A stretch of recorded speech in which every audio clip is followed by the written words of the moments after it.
Yeah, y'all, this your boy King Eric the Great, aka Rick Capo, coming at y'all with another video after a new hiatus.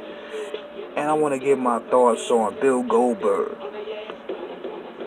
I want to give my thoughts on the match that he had with The Undertaker and why I feel that Bill Goldberg gets a lot of unnecessary hate. First of all, in talking about this match that took place yesterday, the match itself wasn't that bad if you really look at it. It went the distance as you really expect. The entrances took longer than the match itself, but it was short, it was straight to the point, it was heavy hitting. What made it look bad was the botches at the end on behalf of both parties. But look at the key factors that made that match what it was. Like when Goldberg hit his head on that post and it concussed him, really, it looked like a concussion. He had to pretty much carry the match throughout. And another thing that played into the equation was the 100-degree weather and the fact that these guys don't have no ring chemistry whatsoever because they never fought each other, never wrestled each other, they never even had a confrontation until like this past Tuesday. Then you got to add on to the fact, the age factor, that both in their 50s, and most importantly, neither are really active. So for them to take those bumps, it's like a rude awakening on their bodies. You know what I mean? But the match itself wasn't too bad. I've seen a lot worse. But a lot of people on the internet act like this is the most horrible thing that they ever seen, when I've seen a lot worse. And I'm trying to think, what is the narrative with this? Because the industry hates on Goldberg heavily, and I wonder why. And I believe one of the main reasons being is WCW found a way to make a monster push work. They gave him a winning streak. They gave Goldberg a monster push. The music was crazy. If the entrance where he was walking in from the back with bodyguards and security guards and cops, it gave it a big fight feeling. It gave it a larger than life feeling. Even though he couldn't really work like that, it was just that's what people wanted to see. He was a larger than life figure.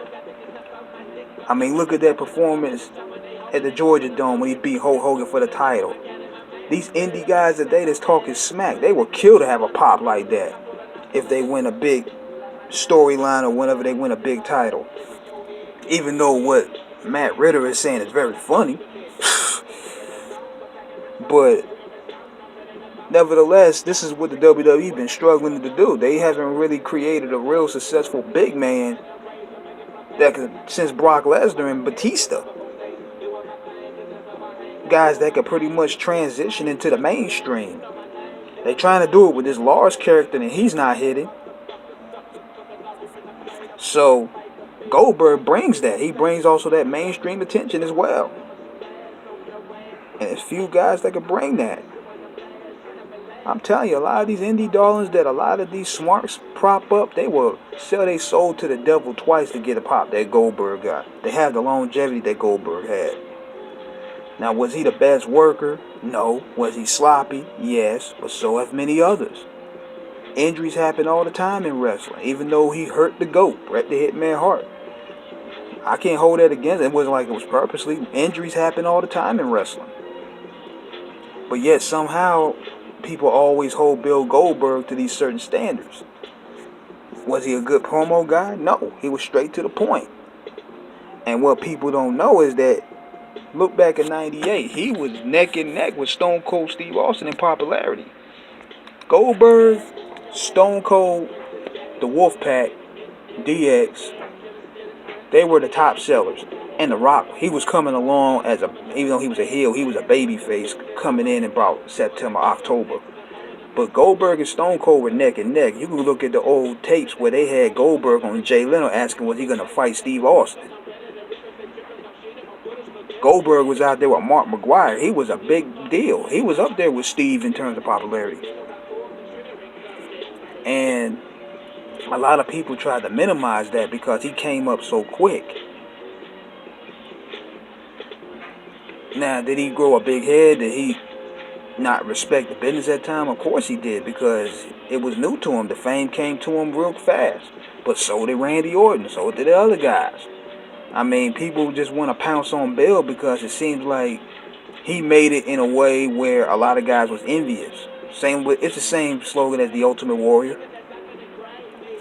So that's my thoughts about that, man. I mean, Bill Goldberg is a once in a lifetime phenomenon, and you're not gonna get that back. Same with the Undertaker, you're not gonna get that back anymore. I hate to see that these guys have to put up these type of matches anymore for clout, but we gotta cherish these guys while we have, because a lot of these dudes out here don't really have that pull.